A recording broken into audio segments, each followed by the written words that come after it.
1913년 알제리 가난한 마을에서 한 아이가 태어납니다. 그로부터 얼마 지나지 않아 그의 아버지는 1차 세계대전에 끌려가 목숨을 잃게 됩니다. 아들이 전쟁의 의미를 이해하기도 전에 말이죠. 일찍부터 아버지를 잃은 이 소녀는 청각장애가 있는 어머니와 함께 알제리의 뒷골목에서 자랐습니다. 가난은 벗어날 수 없는 현실이었고 그가 17살이 되던 해에는 결핵 판정까지 받았죠. 이로써 세상의 냉정함과 죽음이 가까이 있다는 걸 어린 나이부터 실감하게 됩니다. 하지만 그를 괴롭힌 건 고통 그 자체가 아니었습니다. 왜 그런 고통이 반복되는지, 세상이 왜 이토록 불합리한지를 끊임없이 묻기 시작했습니다. 왜 나에게 이런 일들이 일어날까?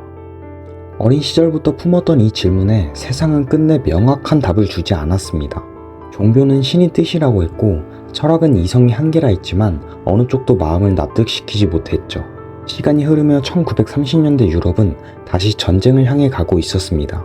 기술은 눈에 띄게 발전했지만 사람들은 더 강력한 무기를 만들었고 더 나은 세상을 외치면서도 현실은 혼란스럽기만 했습니다. 문제는 내가 불행해서가 아니라 왜 세상이 이렇게 돌아가는지 누구도 제대로 설명해 주지 못한다는 것이다. 세상에 끊임없이 질문을 던졌지만 돌아오는 건 언제나 침묵뿐이었죠. 인간은 의미를 원하지만 세상은 아무 말도 하지 않는 이 간극. 이걸 부조리라고 불렀습니다. 가난, 아버지의 부재, 결핵, 그리고 식민지에서 겪은 정체성 혼란까지 자신이 모든 경험이 부조리라는 철학을 정리한 토대가 되었습니다. 그의 이름이 바로 알베르 카미입니다. 카미의 대표작 시지프 신화는 첫 문장부터 독자에게 날카로운 질문을 던집니다. 참으로 중대한 철학적 문제는 단 하나뿐이다. 그것은 바로 자살이다. 인생에 살만한 가치가 있는지 없는지를 판단하는 것. 그것은 철학의 근본적인 질문에 대답하는 것이다. 그런데 왜 하필 자살이라는 극단적인 질문부터 시작했을까요? 이번 영상에서는 시지프 신화에서 카미가 말한 부조리가 무엇인지, 그리고 그 철학이 우리 삶에 어떤 의미를 던지는지 살펴보겠습니다. 여러분도 이런 경험이 있으실 겁니다. 어느 날 뉴스를 보는데 도무지 이해할 수 없는 사건이 벌어집니다. 성실하게 살던 사람이 갑작스럽게 사고를 당하고 평범한 일상이 순식간에 무너져 버리죠. 누구는 열심히 살았는데도 고생하는 반면 어떤 이는 부유한 가정에서 태어나 평생 편안하게 살아갑니다. 우리는 여기서 의아해합니다. 도대체 무슨 잘못을 했다고 그 사람한테만 이런 일이 벌어지는 걸까? 알베르 카미는 이러한 반응이 인간이 기본적인 심리에서 비롯된다고 말합니다. 우리는 본능적으로 낯선 것을 불편해하고 모든 일이 논리적으로 설명되길 바라거든요. 이 욕구 때문에 인간은 미신, 종교, 과학 등을 통해 답없는 세상에 질서와 의미를 부여해왔습니다. 하지만 이처럼 아무리 규칙을 만들고 설명을 붙여봐도 세상은 우리가 원하는 대로 돌아가지 않습니다. 법칙이나 종교적 믿음으로 세상을 설명할 수 있다고 믿지만 막상 고통과 죽음 앞에 서면 그런 설명은 위로가 되지 않습니다. 바로 이것이 카미가 말한 세계의 침묵입니다. 우리는 끊임없이 의미를 묻지만 세상은 결코 대답하지 않는 상황이죠. 그리고 이런 세상을 깨닫는 순간 부조리와 마주하게 됩니다. 그러나 대부분의 사람들은 부조리를 인식하고도 그 현실로부터 도망치는 길을 선택합니다. 종교적 믿음이나 특정 사상으로 답을 구하려는 거죠. 예를 들어 철학자 레프 시에스도프는 인간 이성의 한계를 인정하면서도 그 모순을 신앙의 힘으로 극복하려 했습니다. 또 어떤 철학자들은 세계를 있는 그대로 보기보다는 자신의 의식 속에서 새로운 의미를 만들어냈죠. 하지만 카미는 이런 시도들 역시 결국 불확실한 세계로부터 도피하려는 방식이라고 보았습니다. 그는 도피 대신 성실성을 제안합니다. 부조리를 인정하면서도 그 속에서 포기하지 않고 살아가는 태도죠. 자, 여기까지 들으셨다면 이런 생각이 드실 겁니다. 부조리를 받아들여야 한다는 건 알겠어. 종교나 철학으로 도망치지 말고 성실하게 살아가야 한다는 것도 이해했고, 그런데 그게 끝이야? 그렇게 산다고 내 삶이 뭐가 달라지는 건데? 이 질문을 시작으로 이제부터 정말 중요한 내용입니다. 많은 사람들이 카미의 철학을 오해하는 이유도 바로 여기에 있습니다. 부조리를 깨달으면 모든 게 허무해진다고 생각하죠.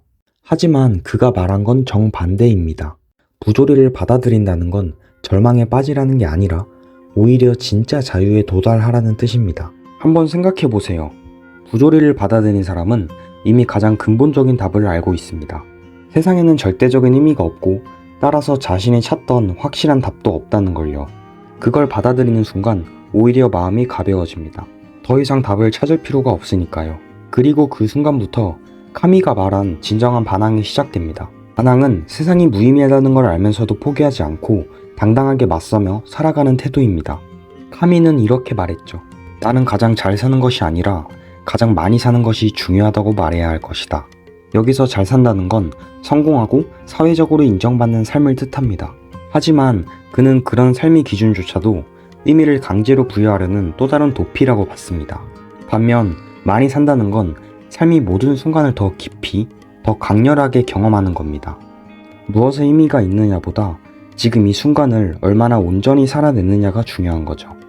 이렇게 반항의 태도를 갖게 되면 우리는 지금까지 당연하게 여겨왔던 것들을 완전히 다른 시각으로 보게 됩니다. 먼저 자유에 대해서요. 우리는 흔히 자유를 무엇이든 할 수 있다는 식이 절대적인 힘으로 이해합니다. 하지만 카미가 말한 자유는 죽음을 분명히 인식하는 데서 시작합니다.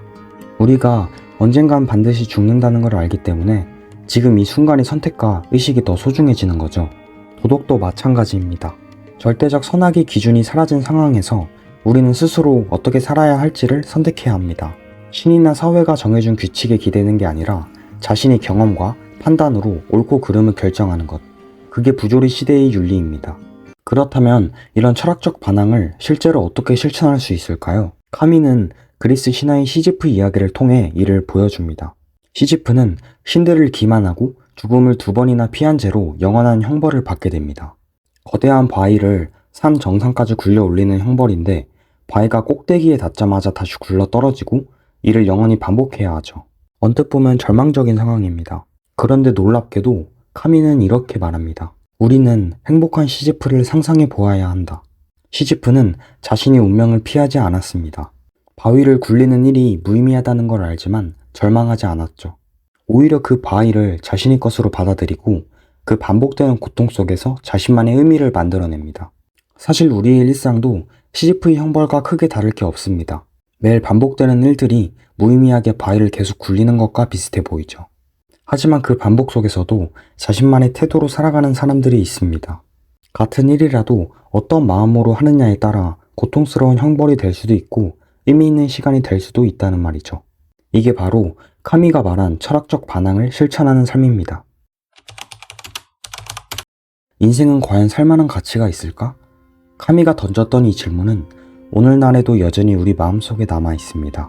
SNS 속 사람들은 다들 행복해 보이고 유튜브에선 제로백의 철학을 검색하며 끊임없이 확실한 인생 공식을 찾으려 하죠. 하지만 카미는 다른 길을 제시합니다. 정해진 답이 없다는 건 오히려 오늘을 어떻게 살지는 온전히 나의 몫이라는 뜻이거든요. 남들이 정해놓은 성공의 기준에 맞출 필요도 누군가의 인생 공식을 따라갈 이유도 없습니다. 지금 여기서 느끼는 것들을 있는 그대로 경험하며 살아가면 되는 거죠. 물론 이렇게 하는 게 쉽지 않습니다. 우리는 여전히 확실함을 원하고 의미를 갈망하니까요. 그럴 땐 시지프처럼 무의미해 보이는 일상 속에서도 자신만의 작은 자유와 기쁨을 찾아보면 어떨까요? 친구와 나눈 사소한 대화, 혼자 마신 따뜻한 차 한 잔의 순간처럼 별다른 의미는 없지만 그냥 좋았던 순간들. 어쩌면 그런 순간들이 카미가 말한 많이 사는 삶의 모습일지도 모릅니다. 결국 카미가 전하고 싶었던 건 완벽한 해답을 찾으려 애쓰기보다 지금 이 순간을 더 깊이 살아보라는 것이었습니다. 다음 영상에서는 프란츠 카프카의 변신을 소개합니다. 카프카 역시 무조리와 실존주의 철학을 깊이 다룬 작가인데요. 오늘 카미의 시지프 신화를 흥미롭게 보셨다면 분명 카프카의 철학도 더 깊이 공감하실 수 있을 겁니다. 영상이 마음에 드셨다면 구독과 좋아요 눌러주세요.